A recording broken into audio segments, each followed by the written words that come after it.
नमस्कार दोस्तों, मैं पंकज पंवार, आपका दोस्त। और ख़ास तौर पर मैं कई ऐसे मुद्दों पर चर्चा करता हूँ, अपनी बात रखता हूँ, अपनी राय रखता हूँ, जो प्रदेश के सरोकारों से जुड़ी हो। और इस बार जो सरोकार हैं, वो अंकिता भंडारी हत्याकांड से जुड़े हुए हैं, क्योंकि उत्तराखंड की बेटी के साथ जो हुआ, वो सब जानते हैं। और उसके बाद से लगातार इस बात की चर्चा होती रही और इस बात की मांग प्रदेश की जनता, उसका परिवार लगातार करता रहा कि इस मामले की जल्द से जल्द सीबीआई जांच हो। हालांकि एसआईटी ने भी अपनी जांच की, लेकिन कुछ हो सकता है उसमें लूप होल्स रहे हों। लेकिन एसआईटी की जांच को भी हम दरकिनार नहीं कर सकते, क्योंकि उनकी जांच के आधार पर ही जो तमाम आरोपी हैं वो आज तक जेल के शिक्षों के पीछे ही हैं। और उनकी जमानत तक नहीं हुई है आज तक एक भी बार। तो इतने लगभग 3 साल इस पूरे प्रकरण को चलते हुए हो गए हैं।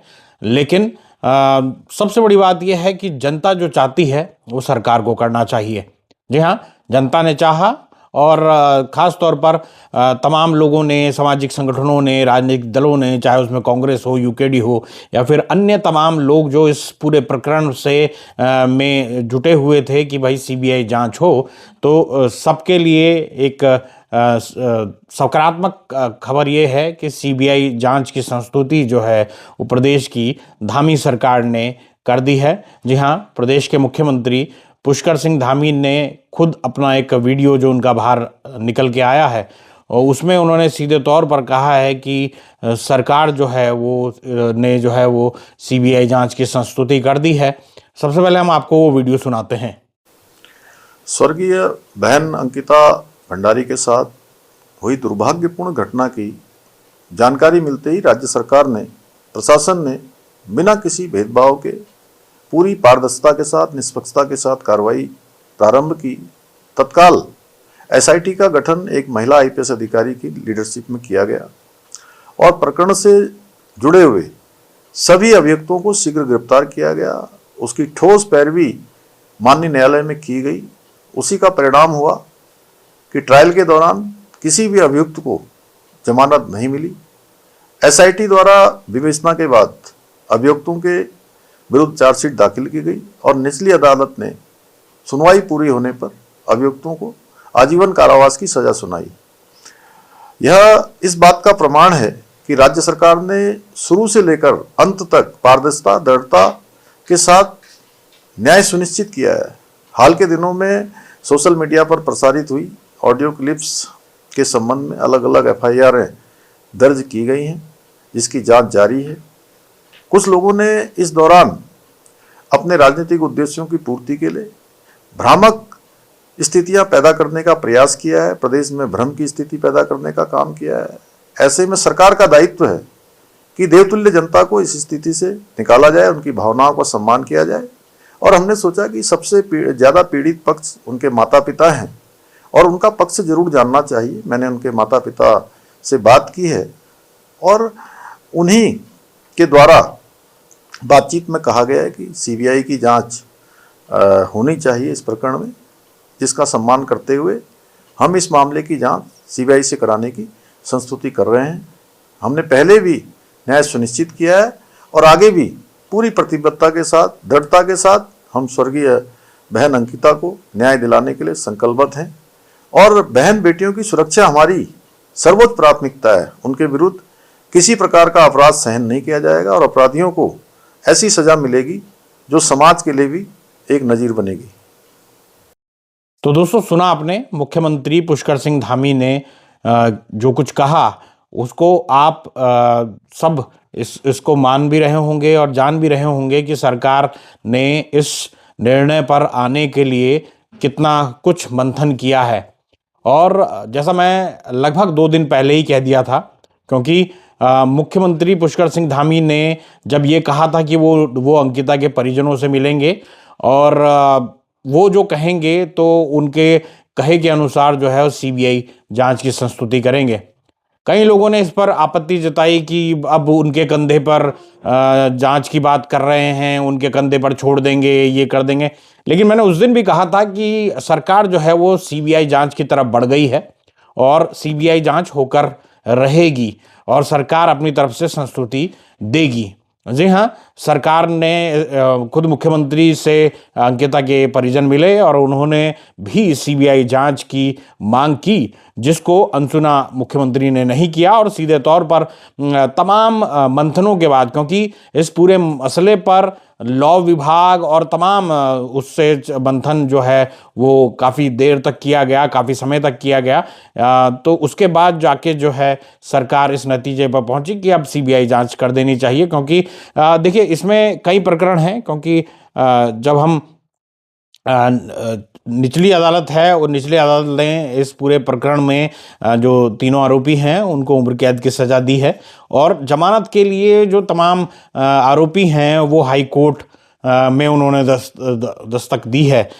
तो इसलिए ये इस बात को लेकर भी चर्चा हो रही थी कि क्या सरकार जो है वो हाई कोर्ट में कुछ वो करेगी या फिर वहाँ से कुछ डायरेक्शन लेगी। लेकिन मुझे लगता है कि सरकार ने लॉ डिपार्टमेंट और तमाम उनसे इस पर चर्चा की और उसके बाद ये फैसला लिया और कहीं ना कहीं ये बहुत महत्वपूर्ण फैसला है और इससे एक ना इस बात को लेकर बहुत बहुत गंभीरता से इस बात पर चर्चा होती रही है कि सरकारों को आम जनता की सुननी चाहिए।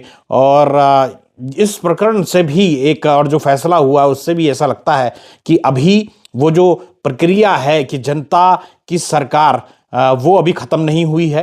अगर तमाम उसमें हम पुष्कर सिंह धामी के फैसले भी देखें तो इससे पहले जब युवाओं ने धरना प्रदर्शन किया और उन्होंने जो तमाम पेपर लीक के जो मामले थे उन्होंने जब सीबीआई जांच की मांग की थी, तब भी मुख्यमंत्री ने यही कहा था कि वो किसी बात को अपनी आन का सवाल या फिर शान का सवाल नहीं बनाते हैं, वो जनता के मुद्दों पर उसमें फैसला लेते हैं। तो उस समय भी उन्होंने सीबीआई जांच की संस्तुति की थी, उसमें सीबीआई ने अपनी जांच शुरू भी कर दी है। वहीं इस पूरे मामले में भी दबाव 100% जनता का था, विपक्ष का था और ऐसा नहीं है, सत्ता पक्ष के अंदर भी कई लोग ऐसे थे जो दबी आवाज़ में और कभी कई लोगों ने खुलकर भी इस बात को रखा कि जल्द से जल्द सीबीआई जांच होनी चाहिए और कहीं ना कहीं इस पूरे मामले में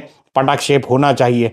जब किसी का कोई जो लोग आरोपी हैं उनसे किसी को कोई हमदर्दी नहीं, जो लोग उससे जुड़े हुए हैं उनसे किसी को हमदर्दी नहीं, तो फिर सीबीआई जांच में क्यों कोताही। तो फिर सरकार ने भी सीधे तौर पर इस प्रकरण में सीबीआई जांच की संस्तुति की है और ये एक बहुत अच्छा फैसला है। मैं मानता हूं कि सरकारों को इसी तरीके के फैसले लेने चाहिए ताकि जनता जो कहे वही सर्वोपरि है, क्योंकि अंततोगत्वा सरकार जो है वो जनता के द्वारा ही चुनी जाती है और जनता की ही सरकार जो है वो इस तरीके के फैसले ले सकती है। अब इसके बाद क्या होगा, इसके बाद सीबीआई जो है क्योंकि सरकार जो है वो अपनी एक संस्तुति जो है वो केंद्र को भेजेगी और सीबीआई जो है वो इस मसले को टेकअप करेगी नहीं करेगी वो सीबीआई का राइट होगा। लेकिन कुल मिलाकर देखा जाए विपक्ष ने अभी से इसमें अपना टेक लेना शुरू कर दिया है। उन्होंने सीधे तौर पर इस पर कहा है कि हमारी मांग जो है वो सीधे तौर पर इस बात को लेकर है कि आखिरकार जो सीबीआई की जांच भी हो तो सीबीआई की जांच जो है वो सुप्रीम कोर्ट के किसी सिटिंग जज की देखरेख में हो। अब सिटिंग जज की देखरेख में का तो ऐसा कोई फैसला राज्य सरकार के द्वारा तो नहीं किया गया है, सीधे तौर पर सीबीआई जांच की संस्तुति की गई है। तो मुझे लगता है कि राजनीति है, राजनीतिक पार्टियां अपने अपने हिसाब से इसमें फैसले लेती है। मुझे लगता है कि ये अभी 2027 का अब अगले साल 2027 और ये 2026 जो है वो चुनावी वर्ष की तैयारियां जो हैं वो होनी शुरू हो जाएंगी। तो मुझे लगता है कि 2027 तक इस मुद्दे को कैसे लेके जाना है ये कांग्रेस ने अभी से सोच लिया है। और मुझे लगता है कि अगर जो कुछ भी बीच में रहेगा, क्योंकि आप ये सोचिए कि जो मौजूदा प्रदेश अध्यक्ष हैं गणेश गोदियाल, वो भी पौड़ी से हैं और इस पूरे आंदोलन की जो धुरी रही है वो भी पौड़ी और श्रीनगर, यमकेश्वर, ये तमाम इलाके रहे हैं। तो मुझे नहीं लगता कि आने वाले दिनों में इस प्रकरण पे कुछ और छींटे भी अगर आएंगे और राजनीति में कुछ और हो हल्ला भी इसको लेकर मचेगा, तो उससे किसी को अचरज नहीं होना चाहिए।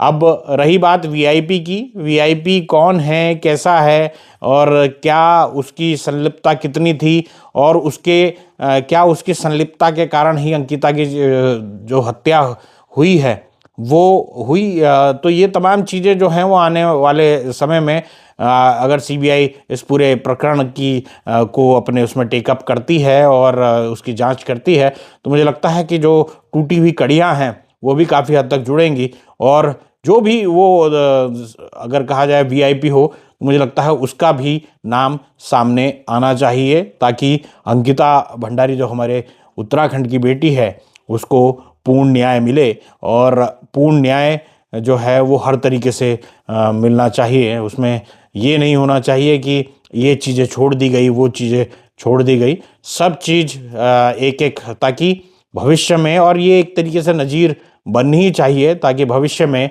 कोई भी जो है वो प्रदेश की बेटी या फिर देश की बेटियों के साथ ऐसा करने की हिम्मत ना जुटा सके। तो दोस्तों, आज के वीडियो में इतना ही। मिलते हैं किसी और वीडियो में, तब तक के लिए नमस्कार।